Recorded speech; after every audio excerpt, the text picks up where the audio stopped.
নমস্কার দর্শক বন্ধু, রঙিন সুতোর মায়াজাল ইউটিউব চ্যানেলে তোমাদেরকে স্বাগত। বন্ধুরা, আমি আহমেদাবাদে এসেছি গুজরাট ঘুরবো বলে। তো 10ই ফেব্রুয়ারি যাত্রা শুরু করেছিলাম হাওড়া থেকে। আজকে 13ই ফেব্রুয়ারি আহমেদাবাদে দাঁড়িয়ে আছি। এখান থেকে আমাদের বাস ছাড়বে দ্বারকার উদ্দেশ্যে। যাত্রাপথ হবে 449 কিলোমিটার, সময় লাগবে 7 ঘন্টা 47 মিনিট। আশা করি রাত 9টার মধ্যে আমরা দ্বারকায় পৌঁছে যাব। এবারে দ্বারকায় পৌঁছে দ্বারকায় কী কী দেখলাম সেগুলো তোমাদের সাথে শেয়ার করব। তার সাথে শেয়ার করব আহমেদাবাদে কী কী দেখছি বা দেখেছি সেগুলো। তো দেখতে থাকো রঙিন সুতোর মায়াজালকে। হোটেল শ্রীহরি, আমরা আছি দ্বারকায় হোটেল শ্রীহরিতে উঠেছি। এই দেখতে পাচ্ছ তোমরা, এই হোটেল শ্রীহরি। এই হোটেলেতেই দ্বারকাতে এসে উঠেছি। দ্বারকায় উঠেছি হোটেল শ্রীহরিতে। এখন বাজে ঘড়িতে রাত ঠিক 10:30। সকাল 9:30 আহমেদাবাদ থেকে বেরিয়েছিলাম। বাসে এসছি, ট্রাভেলার বাসে এসছি, 26 জনের গ্রুপ। সেই বাসে সকাল 9:30 উঠে এই রাত 10:30 পৌঁছেছি দ্বারকাতে। এইবারে এই দ্বারকাতেই আজকে রাত্রিটুকু কাটিয়ে সকালবেলা ভেট দ্বারকার উদ্দেশ্যে যাব। ভেট দ্বারকায় কী কী ঘুরবো, দ্বারকাতে কী কী ঘুরবো সেই সব তোমাদের সঙ্গে শেয়ার করব।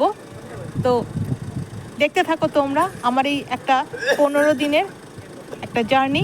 গুজরাটে এসছি, একটু ঘুরবো, সেই ঘোরাগুলিগুলো তোমাদের সাথে শেয়ার করব।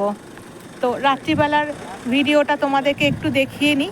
এই আমার চতুর্দিকের অ্যাম্বিয়েন্স, খুব প্লেজেন্ট ওয়েদার। সকালবেলা প্রচণ্ড গরম ছিল, কিন্তু এখন রাত্রিবেলা হাওয়াটা বেশ ঠান্ডা এবং বেশ প্লেজেন্ট ওয়েদার, খুব ভালো লাগছে ওয়েদারটা। আর দিনের বেলা কিন্তু ভীষণ রোদ ছিল, প্রচণ্ড গরম ছিল, প্রচণ্ড ঘামও হচ্ছিল। রাত্রিবেলাটা তেমন ঠান্ডা, একটা সুন্দর একটা আবহাওয়া বেশ উপভোগ করছি। আর ঘুরতে এসছি, তো সুতরাং ঘরে থাকার বা হোটেলে থাকার কোনো মানসিকতা আমার অন্তত নেই। যখন ঘুম পাবে রাত্রিবেলা তখন হোটেলের ভিতরে ঢুকবো। তবে হোটেলটিও কিন্তু খুব সুন্দর। আমি হোটেলের ভিতরের একটু ভিডিও যদি পারি আমি করে তোমাদেরকে দেখাবো। তাহলে দেখা হচ্ছে এরবারে দ্বারকার সকালবেলার দৃশ্যতে। আমি একজনের সাথে নয়, 26 জনের সাথে এসেছি, 25 জনের সাথে এসেছি। সেই 25 জনের একজন হলেন এই দাদা প্রভাকর দা।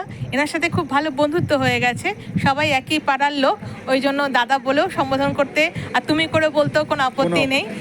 দাদা, তোমারও নিশ্চয়ই আপত্তি নেই? না। তো আমরা সবাই কিন্তু এখানে একটা পরিবার হয়েই এসেছি।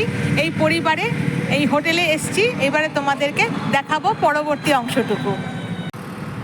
দ্বারকার পথে রাত 11টা, একটু হাঁটছি, সামনেই আমার হোটেল শ্রীহরি। এই হোটেলেই রাতে থাকবো, আজকের দিনটাও থাকবো, কালকের দিনটাও থাকবো। তারপরে বেরোবো কালকে ভেট দ্বারকা দেখতে। আর সকালবেলা অবশ্যই শ্রীকৃষ্ণ চরণের প্রণাম করব, তারপরে ঘোরাঘুরি একটু শুরু করব। তবে আমি যেখানেই যাই আমার নিজের ইচ্ছে করে একটু নিজের সাথে সময় কাটাতে। অনেকটা জামের মধ্যে, অনেকটা লোকজনের মধ্যে এই জিনিসটা আমি শেয়ার করতে পছন্দ করি না, ভালো লাগে না। একটু নিজের সাথে কিছুটা সময় কাটাতে আমি খুব ভালোবাসি। সেই ভালোবাসার দিকে তাকিয়েই আমি যেখানে তোমাদের সাথে কথা বলছি, রাস্তাটা দিয়ে হাঁটছি, ঠিক এর পিছনেই তোমরা দেখতে পাবে, একটু দেখালে এই দিকটা দ্বারকা স্টেশন, রেলগেট একটু পরেই দ্বারকা স্টেশন। জায়গাটা না ভীষণ নিরিবিলি, ভীষণ সুন্দর। জানি না এটা রাত বলে কিনা, তবে দেখতে কিন্তু ভীষণ ভালো লাগছে। আর এই হোটেলের সামনে অনেকগুলো গাড়ি পার্ক করে রাখা আছে, দেখতে পাচ্ছ। এখানে সবাই গাড়ি নিয়ে আসে, কেন অনেকটা জার্নি তো, প্রায় 449 কিলোমিটার জার্নি। সেই 449 কিলোমিটার জার্নি কমপ্লিট করতে অন্ততপক্ষে গুগল ম্যাপ দেখায় 8 ঘন্টা, কিন্তু আমার আসতে সময় প্রায় লেগে গেল 12.5 ঘন্টা।